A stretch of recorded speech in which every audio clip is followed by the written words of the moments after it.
धन्यवाद. खऱ्या अर्थानं आपण स्वतंत्र आहोत असं मला वाटतं. कदाचित मी चुकीचं बोलत असेल. इथे बसलेला जो शेतकरी आहे, इथे बसलेला जो शेतमजूर आहे, तो खरंच स्वातंत्र्य आहे का? देशमुख साहेब आधी विचार त्या मंत्र्याची गरज. जो स्वतःच्या उत्पादनाची किंमत स्वतः ठरवत नाही, तो स्वतःच्या श्रमाचा मोहबंदा स्वतः ठरवत नाही, तो म्हणजे आर्थिक गुलाम होय. मी चुकीचं बोलतो? आपण आर्थिक गुलाम आहोत का?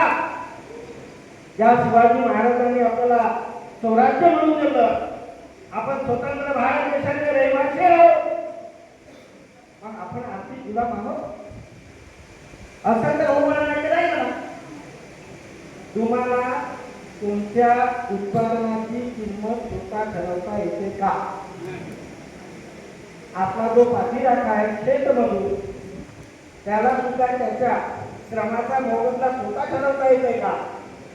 मग ज्याला स्वतःच्या उत्पादनाची किंमत स्वतः ठरवता येत नाही, ज्याला स्वतःच्या श्रमाचा मोबदला स्वतः ठरवता येत नाही, अरे आपण स्वतंत्र भारत देशाचे आर्थिक गुलाम आहोत. आणि या आर्थिक गुलामीचा दूर करण्यासाठी या विचार मंचावर खानापूर्ण असलेले सन्मान्य सर महोदय, महाराष्ट्र शेतकरी शेतमजूर विकास संस्थेला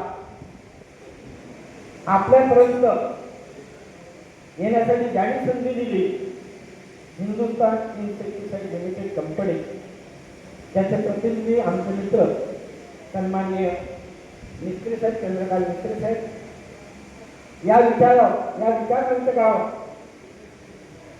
जे या प्रथम गावाचे जे नागरिक काय साहेब, त्यांना सन्मान करतो की त्यांनी हे सुचवलं की सर, आम्ही गावाचे प्रथम नागरिक जरी असलो मात्र शेतकऱ्यापेक्षा मोठा नाही, मात्र शेतकऱ्यापेक्षा मोठा नाही. आजच्या कार्यक्रमाचा अध्यक्ष हा शेतकरी पाहिजे, त्यांच्यासाठी जोरदार टाळ्या वाजवा. तुम्ही उभ्यामध्ये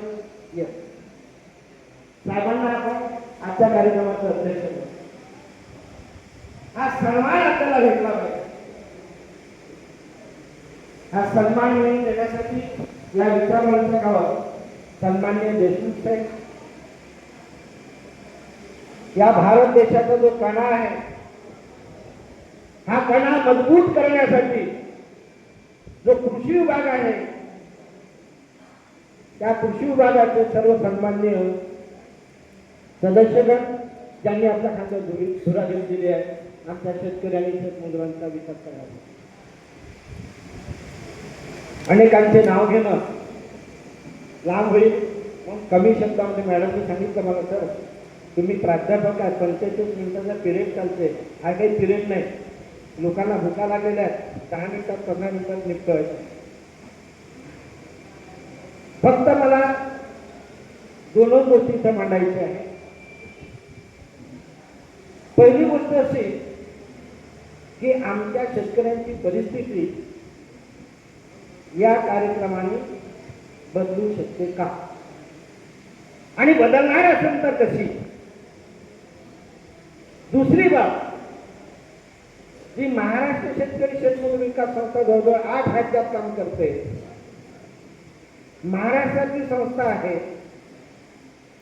तिची भूमिका काय, तिचं कार्य काय, आणि भारत सरकारचं डिपार्टमेंट आहे, त्या डिपार्टमेंट रसायन डिपार्टमेंट आहे, त्या डिपार्टमेंटच्या अंतर्गत कार्यरत असलेली भारत सरकारची, कोणाची, भारत सरकारची हिंदुस्तान इन्सेक्टिसाइड लिमिटेड हे कंपनी आपल्यासाठी काय जबाबदारी भारत सरकारने तिथे दिलेली आहे, या दोन बाबी आपल्याला मांडायच्या. आमच्या शेतकऱ्यांची परिस्थिती कशी आहे साहेब, एक 4 लाईनमध्ये मांडू इच्छितो प्राध्यापक असल्यामुळे.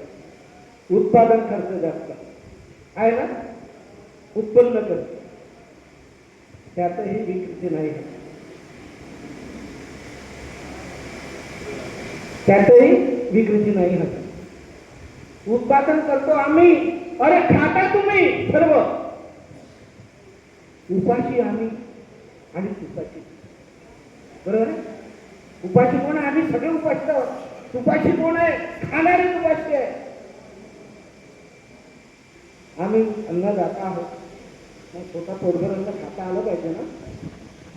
मग उत्पादन खर्च जर जास्त आहे, तो उत्पन्न कमी आहे, तर ज्या घटकावर उत्पादन खर्च जास्त होतोय त्याचा सुद्धा आपण विचार केला पाहिजे.